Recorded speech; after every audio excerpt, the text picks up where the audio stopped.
कब है गंगा सप्तमी 2025? जाने शुभ मुहूर्त, पूजा विधि, महत्व और इस दिन किए जाने वाले उपाय के बारे में। नमस्कार दोस्तों, मैं सरिता और स्वागत है आपका अपने चैनल मैं तुलसी में। हिंदू धर्म दुनिया में सबसे ज़्यादा पालन किए जाने वाले धर्मों में से एक है। हमारी संस्कृति में गंगा नदी को एक पवित्र नदी माना जाता है। गंगा नदी अपनी पवित्रता और दिव्य अस्तित्व के लिए पवित्र और पूजनीय है। गंगा नदी एक पवित्र नदी है और भारत में देवी के रूप में पूजनीय है। हिंदू ग्रंथों के अनुसार गंगा ने राजा हिमालय की पुत्री और देवी पार्वती की बहन के रूप में मानव रूप धारण किया था। इसके अलावा एक अन्य ग्रंथ से पता चलता है कि वह भगवान ब्रह्मा की पुत्री है और भगवान वामन के पैर धोने के लिए उनके कमंडल से बाहर आती है। इसलिए यह एक पवित्र जल निकाय है जिसकी पवित्रता और धार्मिक और सांस्कृतिक संदर्भ के लिए पूरे भारत में पूजी जाती है।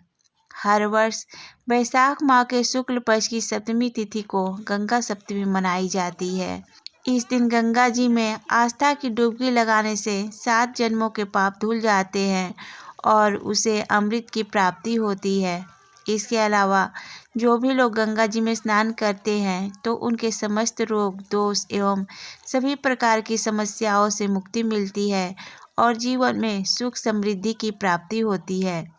अगर जो भी लोग गंगा सप्तमी के दिन ब्रह्म मुहूर्त में उठकर शुभ मुहूर्त में गंगा स्नान करते हैं तो उसे मोक्ष की प्राप्ति होती है। तो आइए जानते हैं साल 2025 में गंगा सप्तमी कब है। 3 या 4 मई। जानिए सही दिन, तारीख, पूजा का शुभ मुहूर्त, पूजा विधि और इस दिन किए जाने वाले उपाय।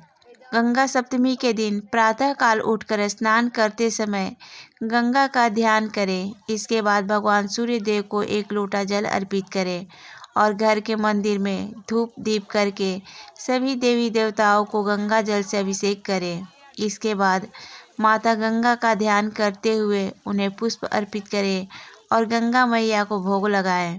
फिर माता गंगा की आरती करें, लेकिन इस बात का विशेष ध्यान रखें कि गंगा सप्तमी के दिन गंगा स्नान करते समय गलत दिशा की तरफ मुंह नहीं करना चाहिए, बल्कि नदी की धारा या सूर्य की ओर मुख करके स्नान करना चाहिए। और गंगा सप्तमी के दिन भगवान सूर्य देव को गंगाजल अवश्य अर्पित करना चाहिए।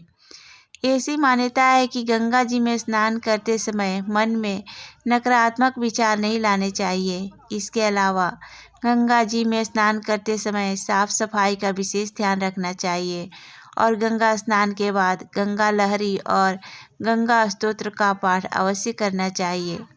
ऐसा करने से आपको गंगा स्नान का पूर्ण फल प्राप्त होता है। धार्मिक मान्यता के अनुसार गंगा सप्तमी के दिन स्नान करने के बाद दान और किसी गरीब भूखे को भोजन जरूर कराना चाहिए। तो आइए जानते हैं गंगा सप्तमी पर किए जाने वाले उपाय के बारे में। धार्मिक मान्यता के अनुसार वैसे तो गंगा में स्नान करने का अपना अलग महत्व होता है, लेकिन वैशाख माह के शुक्ल पक्ष की सप्तमी तिथि के दिन गंगा में स्नान करने से सभी प्रकार के कष्टों से मुक्ति मिल जाती है।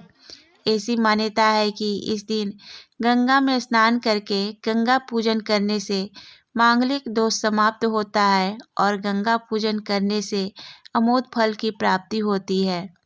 शुभ मुहूर्त में भवन निर्माण कराने के बाद भी वास्तु दोष बना रहता है, जिसके वजह से परिवार में आर्थिक तंगी बनी रहती है और मानसिक समस्याओं का सामना करना पड़ता है।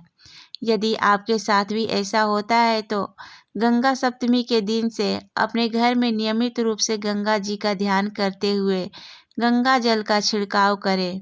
यदि आप ऐसा करते हैं तो वास्तु दोष धीरे धीरे खत्म हो जाएगा और घर में सकारात्मक ऊर्जा बढ़ने लगेगी और सभी कष्टों से मुक्ति मिलेगी। तो आइए जानते हैं गंगा सप्तमी 2025 पूजा का शुभ मुहूर्त। साल 2025 में गंगा सप्तमी 3 मई दिन शनिवार को मनाई जाएगी। गंगा सप्तमी मध्याह्न पूजा का शुभ मुहूर्त 3 मई 2025 को सुबह 10:58 से लेकर दोपहर 1:38 तक रहेगा। पूजा की कुल अवधि है 2 घंटे 40 मिनट। वैशाख माह के शुक्ल पक्ष की सप्तमी तिथि प्रारंभ होगी 3 मई 2025 को सुबह 7:51 पर। वैशाख माह की शुक्ल पक्ष की सप्तमी तिथि समाप्त होगी 4 मई 2025 को सुबह 7:18 पर। तो दोस्तों, ये थी गंगा सप्तमी के बारे में कुछ जानकारियाँ। अगर मेरे द्वारा बताई गई जानकारी आपको पसंद आई हो तो प्लीज़ वीडियो को लाइक, शेयर और चैनल को सब्सक्राइब ज़रूर कर दें। धन्यवाद।